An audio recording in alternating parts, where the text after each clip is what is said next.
just won gold, silver, and bronze place in the races this month at Hobbytown.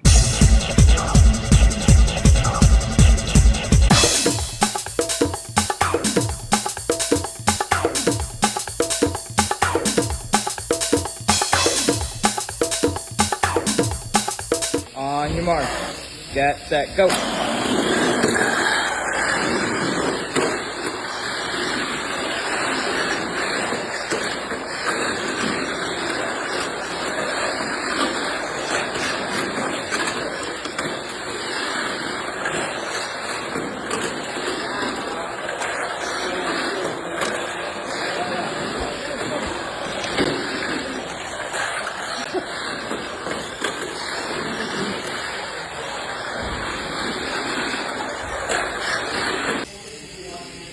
Re-race row second and third.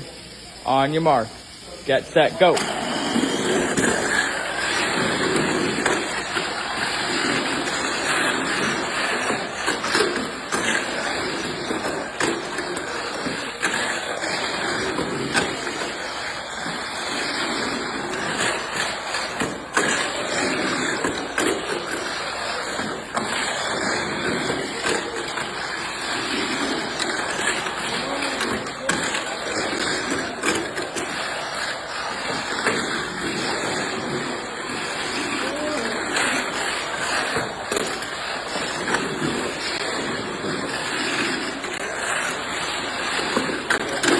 Oh!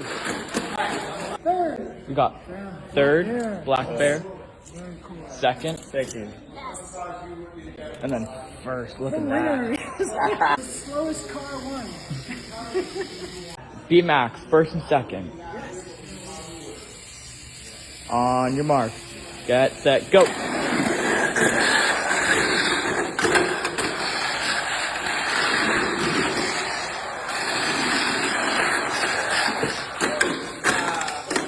First and second BMAX re-race. On your mark, get set, go.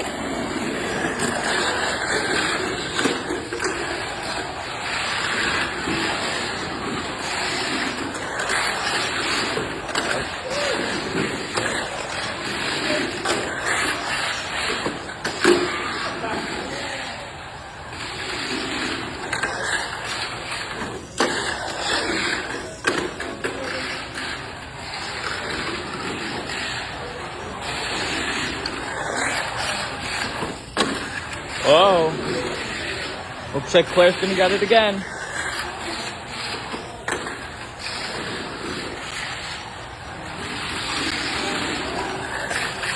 And she got it. Open class, first, second, and third.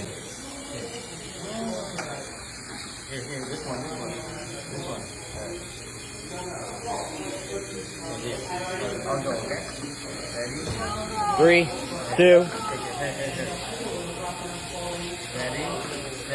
go.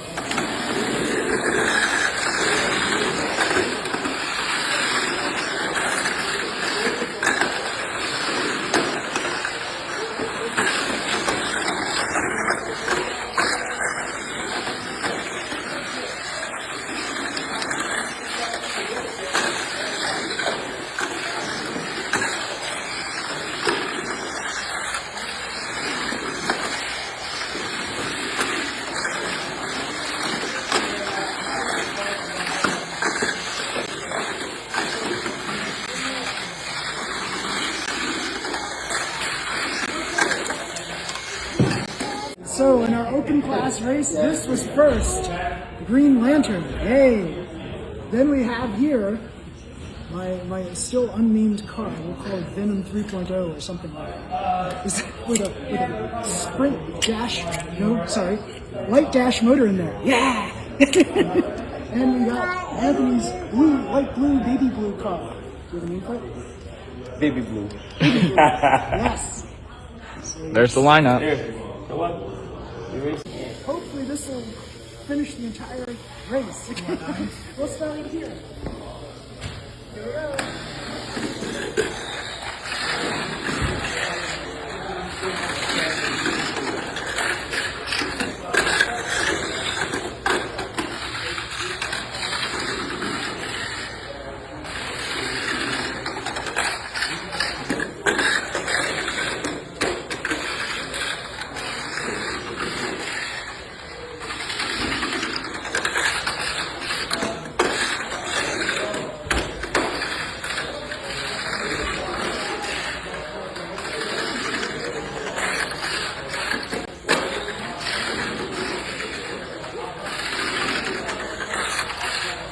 There we go.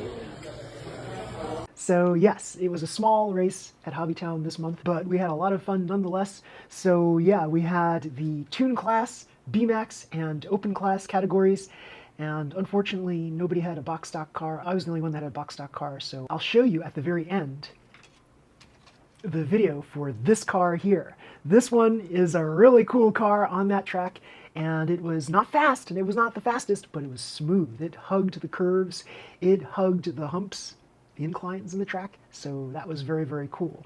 So yeah, I really like this car on that track, and it was like very, very fun watching it. It was just as fun as watching my other SFM chassis car, which is this. So yes, this is my Brocken Gigant SFM, which I made a video like how to build the Brocken Gigant Black Special SFM. And yeah, this is the gift that was given to me by an anonymous person. Thank you, thank you. So yeah, it was very, very fun this month. And the prize for this month, it was what I'm wearing right here. It's a Tamiya sweatshirt, yay! So this is a zipper down, it only zippers down to about here. And it's got the Tamiya black on black logo right here. And also it's got the Tamiya logo on the back as well. So pretty darn cool. Yeah. So yeah, very, very cool. So yeah, that's one of the awesome prizes this month and the previous months as well. So there are other things too. There were hoodies, there was a baseball cap with the Tamiya logo, and there was the green manual. It's the green book, and it shows all of the designs. So they have a performance guide and a design guide. And the performance guide is all about like how to make your cars faster. But the design guide is about like various contests that people entered to win like the best designed mini four-wheel drive car.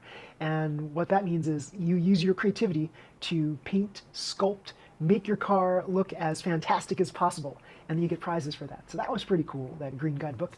But yeah, I chose this because like this kind of like, I was like, wow, this would be cool to take home one of these. So yeah, I'm very, very happy about this prize here.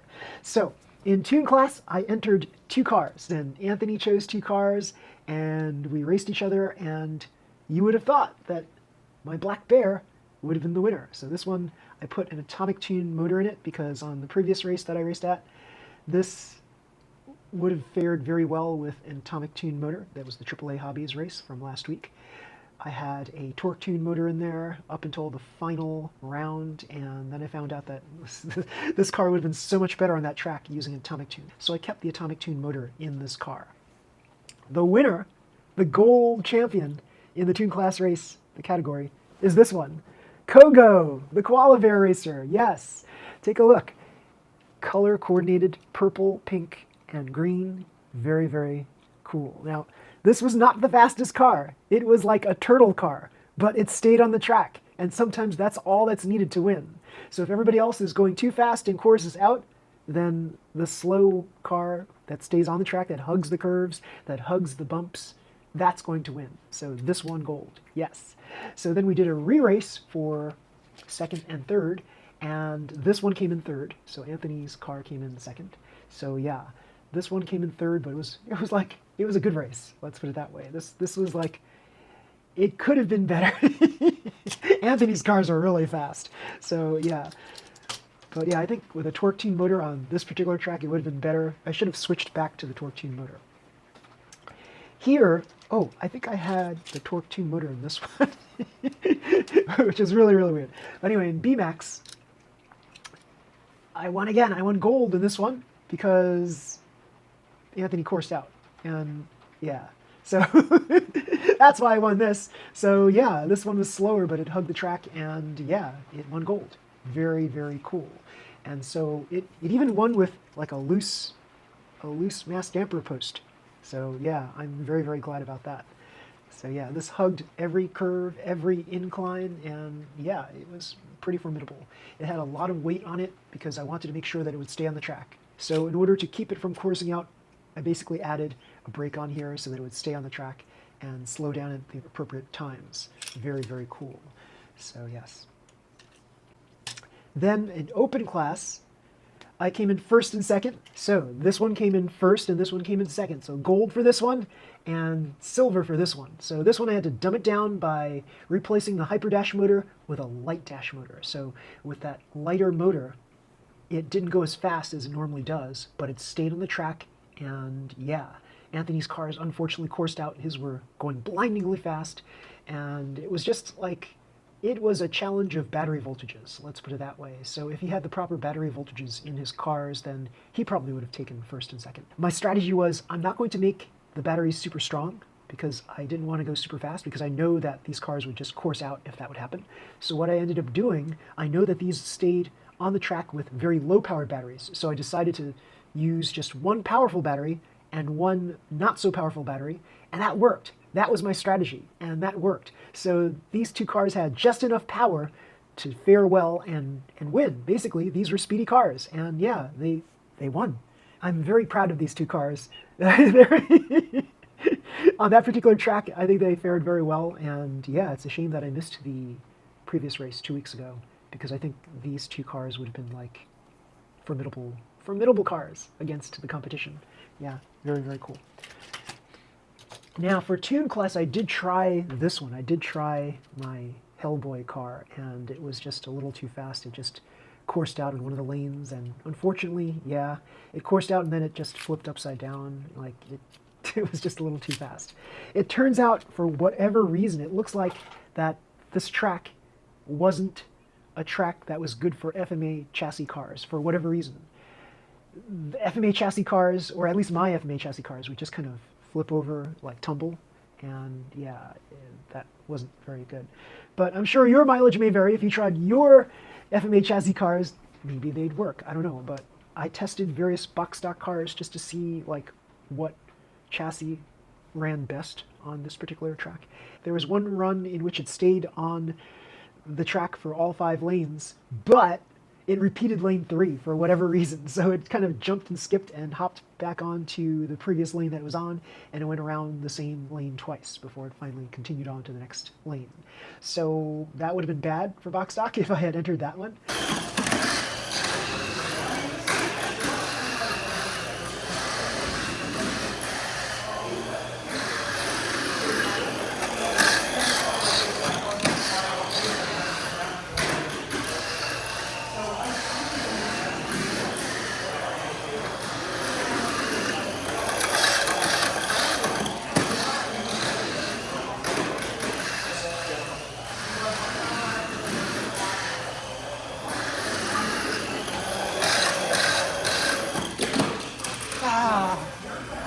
There was also the blue car.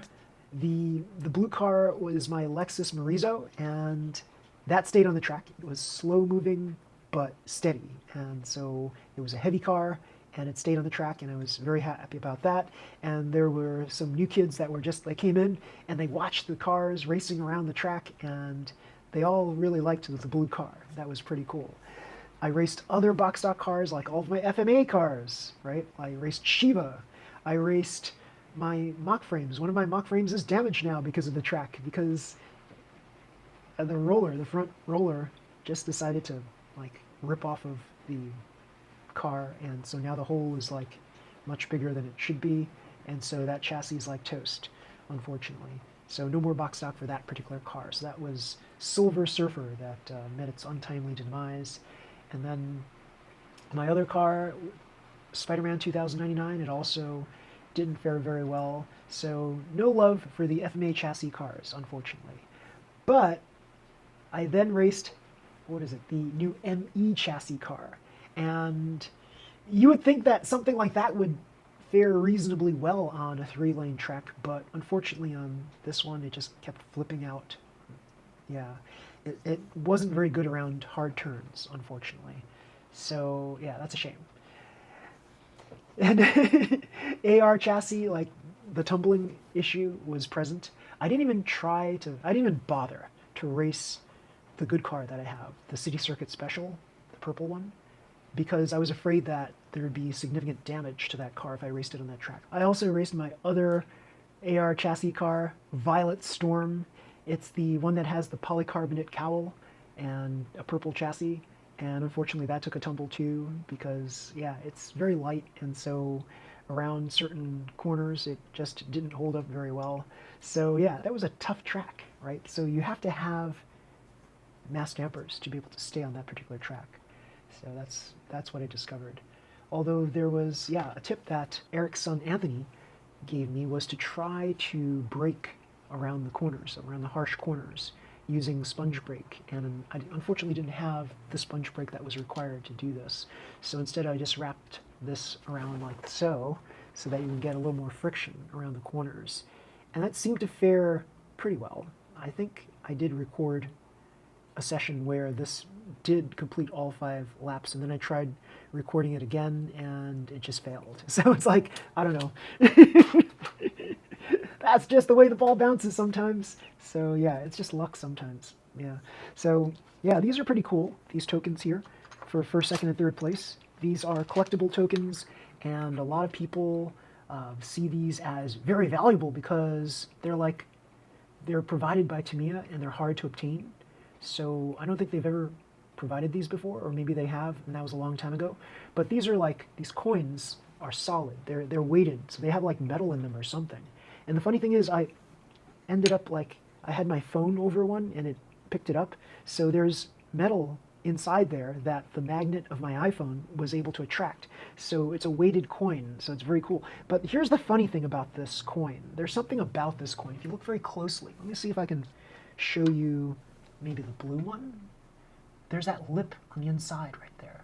And it seems almost like you can remove the inside from the coin. Like something's hidden inside it. I don't know. Has anybody tried taking apart this coin and seeing what's inside?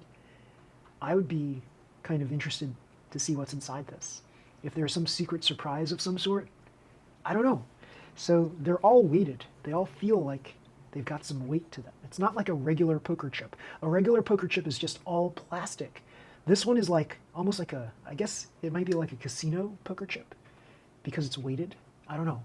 I don't really know because I don't gamble in a casino.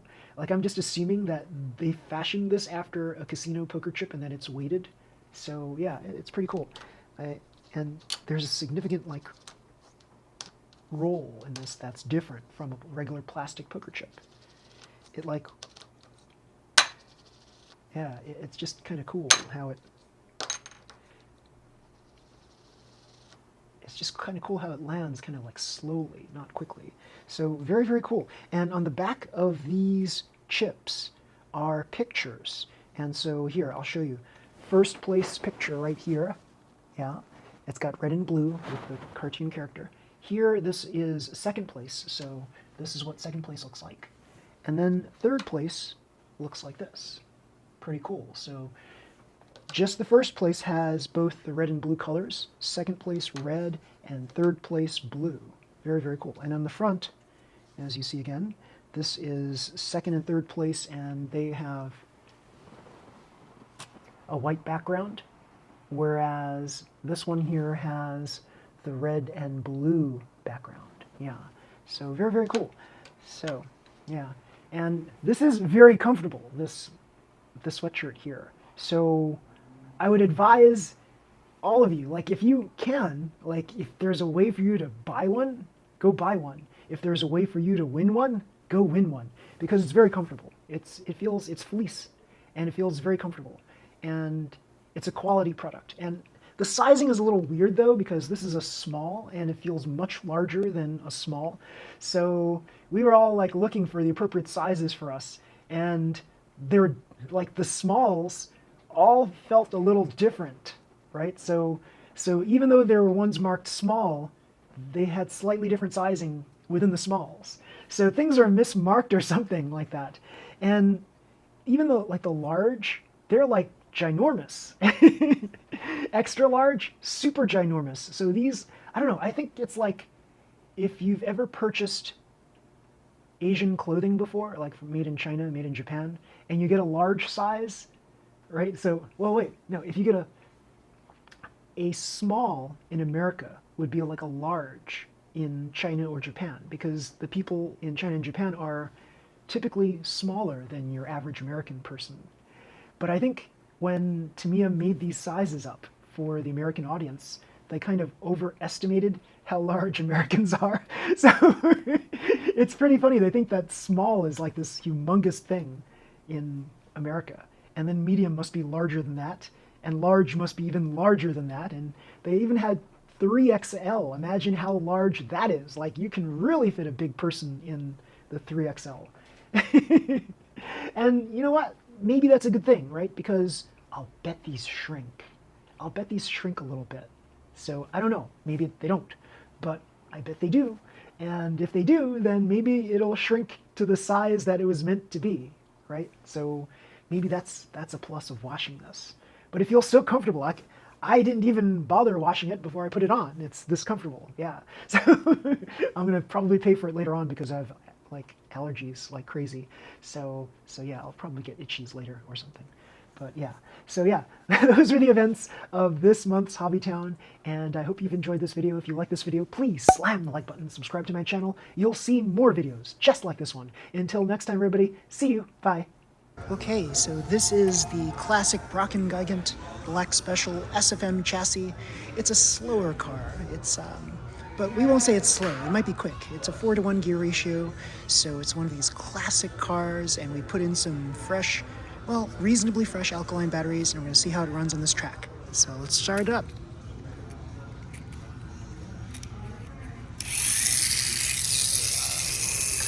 Here we go.